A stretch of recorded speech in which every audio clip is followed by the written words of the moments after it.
आज का हम लोग का पहला प्रश्न है, रवि ने एक कैमरा खरीदा और इसकी मूल कीमत से 18% कम भुगतान किया। उसने इसे भुगतान की गई कीमत से 30% लाभ पर बेच दिया। रवि को मूल कीमत पर कितने प्रतिशत का लाभ हुआ, ज्ञात कीजिए। क्या कहा जा रहा है? रवि कैमरा कैसे खरीद रहा है? मूल कीमत से 18% कम पर। तो मूल कीमत किसको कहा जाता है? किसी भी वस्तु का मूल कीमत जो होता है वो एमपी हो जाएगा हम लोग का, यानी अंकित मूल्य, जो उस पर अंकित रहता है। ये हो गया एमपी, अंकित मूल्य। और इससे 18% कम में वो खरीद रहा है। खरीद रहा है यानी क्रय मूल्य, तो सीपी हो जाएगा। अब खरीद करके वो 30% लाभ पर बेच भी रहा है, तो यहाँ हम लोग को एसपी भी निकालना है। लेकिन किसका किसके साथ रिलेशन है, पहले ये देखेंगे। जितना मूल कीमत था, मूल कीमत से 18% कम में खरीद रहा है। तो 18% का मतलब क्या होता है, पहले ये देखेंगे। तो 9 दूना 18, 50 दूना 100। यदि उसका मूल कीमत 50 रहा होगा तो उस पर कितने का छूट मिलेगा? 9 कम भुगतान करेगा। 18% कम भुगतान कर रहा है, यानी कि 50 के सामान को 9 कम करके वो खरीद रहा है। तो 50 का सामान 9 कम में मिलेगा तो कितना मिल जाएगा? 41 में।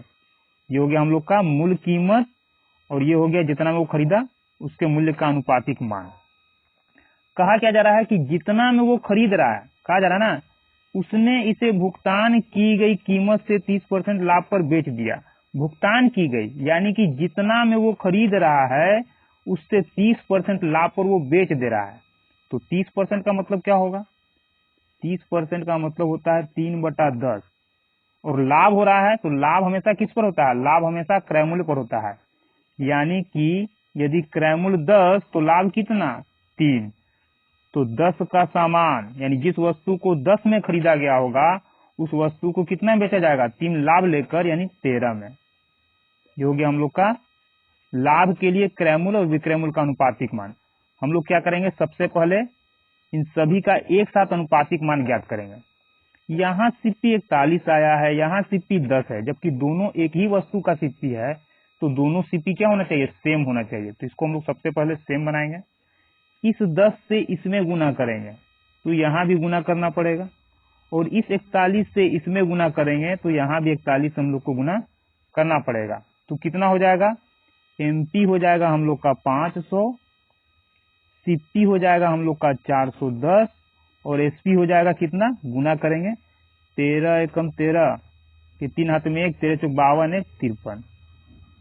यानी ये हो गया एमपी, सीपी और एसपी का हम लोग का अनुपातिक मान। पूछ क्या रहा है?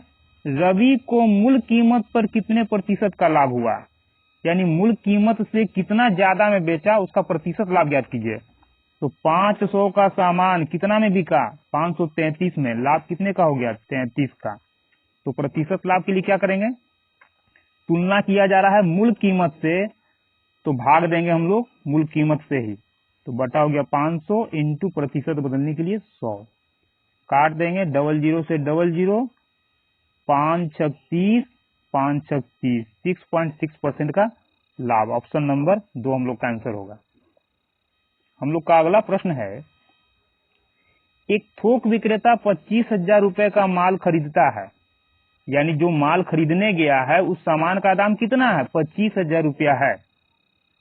लेकिन निर्माता के द्वारा कहा जा रहा है, यानी जिस वस्तु का दाम 25,000 है उस कंपनी के द्वारा कहा जा रहा है, जो कंपनी इस माल को बना रहा है, कि आपको हम 10% का पहले छूट देंगे और उसके बाद एक और छूट दे रहा है 5% का।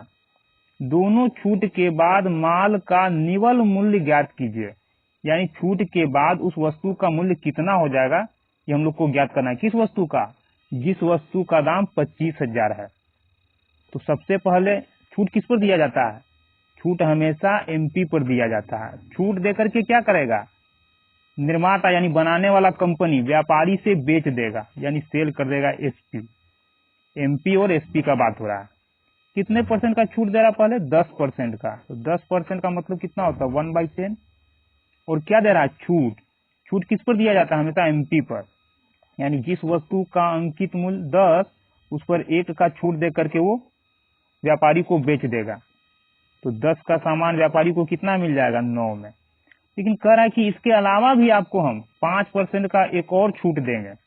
तो 5% का मतलब कितना हो जाएगा 1/20, यानी 20 के सामान पर 1 का छूट। तो 20 का सामान कितना मिल जाएगा 19 में। 2 बार छूट दे रहा है इसलिए यहाँ हम लोग 2 बार निकाल लिए इसको। अब क्या करेंगे गुना कर लेंगे। तो 20 दही 200 और ये हो जाएगा हम लोग का 171, यानी कि जिस वस्तु का अंकित मूल्य 200 था वो वस्तु कितना मिल जाएगा व्यापारी को 171 में। निवल मूल्य यही हो जाएगा, इसी का मान हम लोग का क्या होगा निवल मूल्य हो जाएगा।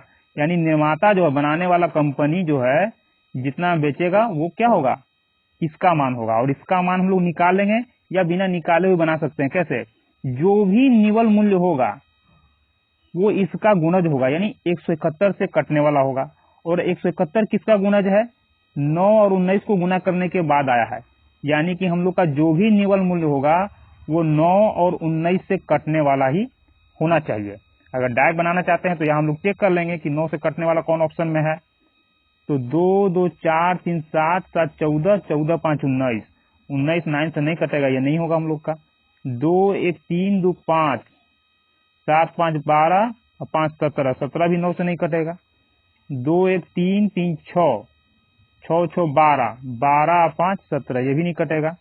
2 1 3 3 6 7 6 13 13 5 18, 9 से यही एक चौथा ऑप्शन ही है जो 9 से कट रहा है, तो यही हम लोग का आंसर हो जाएगा। हम लोग कह सकते हैं कि निवल मूल्य कितना हो जाएगा 171 से कटने वाला, जो कि हम लोग का क्या आया 21,375। हम लोग का अगला प्रश्न है, प्रेम ने रिया को 20% के लाभ पर एक वस्तु बेच दी। रिया ने उस वस्तु को वापस 20% की हानि पर बेच दिया। रिया ने उस वस्तु को वापस प्रेम को ही 20% की हानि पर बेच दिया। इस लेन देन में किसको कितना लाभ या हानि हुआ ये हम लोग ज्ञात करेंगे। क्या कहा जा रहा है, प्रेम ने किसी वस्तु को 100% के लाभ पर बेचा।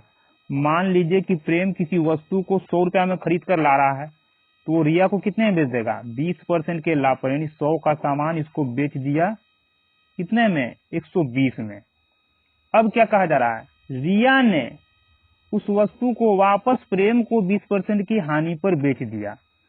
रिया कितना खर्च करती है 120, अब इस वस्तु को वापस 20% की हानि पर प्रेम को बेच देती है।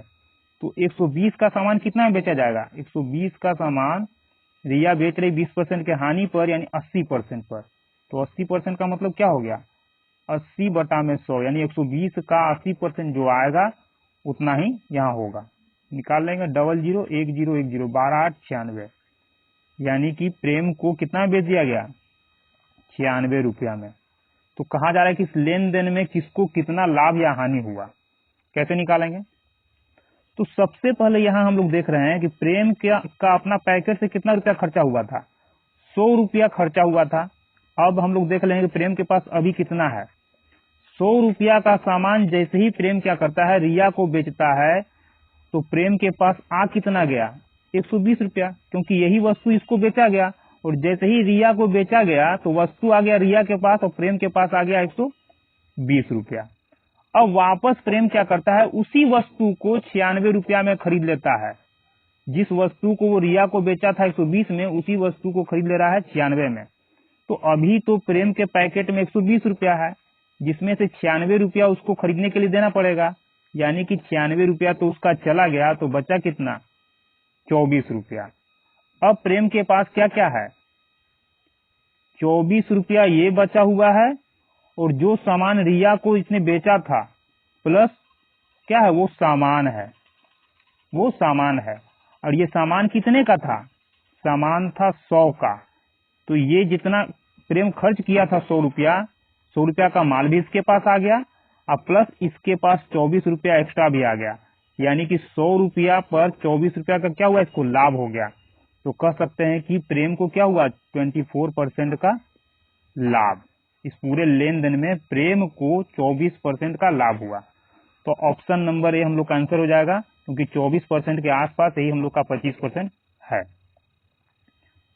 या फिर यहां हम लोग डायरेक्ट भी इसको निकाल सकते थे। कि 100 का सामान 96 में खरीद रहा है, 4% का यहाँ लाभ होगा, और 100 का सामान 120 में बेचा, 20 का यहाँ लाभ हुआ, तो 20 4 24, सीधा सीधा 24%। लेकिन यदि इसको समझ लिया जाए तो ज्यादा बेहतर है। हम लोग का अगला प्रश्न है, एक खाली भंडारण टैंक में 63 लीटर पेट्रोल डालने के बाद 1% खाली था। टैंक में 63 लीटर पेट्रोल डाल दिया गया, फिर भी टैंक 1% खाली है। टैंक 1% खाली है, इसका मतलब टैंक कितना भरा हुआ है? पूरा का पूरा टैंक का क्षमता जो होगा परसेंटेज में 100% होगा।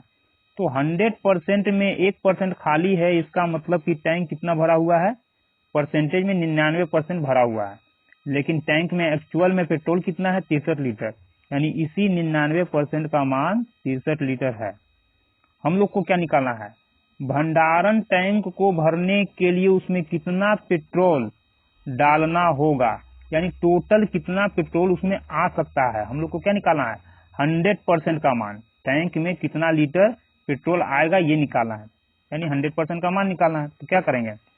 सबसे पहले इसको काट लेंगे हम लोग, 11 9 99 9 7 63, 11% का मान 7 लीटर। अब इस 11 को भी काटेंगे, 11 एकम 11, यहाँ भाग जाएगा नहीं तो भाग में लिख देंगे 11, यानी कह सकते हैं कि 1% का मान आ गया हम लोग का कितना? 7/11। 1% का मान इतना, तो 100% का मान कितना? तो इसको 100 बनाने के लिए 100 से गुना करेंगे। जब यहाँ 100 से गुना किए हैं तो यहाँ भी 100 से गुना करना पड़ेगा।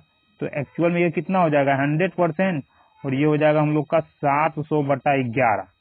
भाग देंगे, 11 छक 66, 4 70 40 हो गया, 11 तिया 33, फिर कितना बचा? 7 हो गया, पॉइंट बैठाएंगे 70 हो जाएगा, फिर 11 छक 66, फिर 40 बचेगा, 11 तिया 33, ऐसे ही ये चलते जाएगा। तो इसको लिखेंगे हम लोग 63.6। इस पूरे को हटा करके ये आधा से ज्यादा है तो यहाँ हो जाएगा हम लोग का 4, यानी 63.4%, 63.4 लीटर। लीटर था ना, यहाँ क्या था? लीटर। तो 63.4 लीटर टैंक का क्षमता है, उसमें इतना पेट्रोल आ सकता है। ऑप्शन नंबर 3 हम लोग का आंसर होगा। हम लोग का अगला प्रश्न है, 180 रुपए अंकित मूल्य वाली एक वस्तु पर 15% का छूट और 25 रुपए का कैशबैक दिया जा रहा है, तो वस्तु का विक्रय मूल्य क्या है, यानी वस्तु को कितना बेचा गया? तो अंकित मूल्य से बेचा जा रहा है, तो अंकित मूल्य और बेचा गया यानी एसपी। कितने परसेंट का छूट देकर? 15% का छूट देकर। तो 15% का मतलब 3 पचे 15, 20 पचे 100, यानी 20 के सामान पर 3 का छूट देकर बेचना है। तो 20 का सामान 3 छूट देकर बेचा जाएगा, यानी 3 कम कर देंगे, 17 में बेचा जाएगा। यदि अंकित मूल्य 20 हो तो बिकेगा कितना? 17 में। लेकिन अंकित मूल्य एक्चुअल में कितना? 180। तो कह सकते हैं कि यही 20 अनुपात का मान 180 है। तो 1 अनुपात का मान निकालेंगे, 0 से 0 गया, 2 9 18, 1 अनुपात का मान 9, तो 17 अनुपात का मान कितना हो जाएगा? 153 क्या रुपया, यानी कि 180 रुपया जिस वस्तु का अंकित मूल्य है, 15% छूट देने के बाद उसका मूल्य कितना हो जाएगा? 153 में मिलेगा। लेकिन कहा जा रहा है कि 25 रुपया का कैशबैक भी दिया जाएगा, यानी कैश लौटाया जा रहा है। तो और इसमें 25 रुपया का छूट मिल जाएगा, कैश लौटा देगा, तो कैश आ जाएगा, तो कितना हो जाएगा इसका एक्चुअल दाम? 8 5 13 2, 128 रुपया। यानी कि 153 का सामान फिर 25 कम करके दिया गया, तो वो सामान कितना मिल जाएगा? 128 रुपया में। तो वस्तु का विक्रय मूल्य कितना हो गया? एक्चुअल वस्तु का विक्रय मूल्य होगा 128 रुपया। ऑप्शन नंबर 2 हम लोग का आंसर हो जाएगा।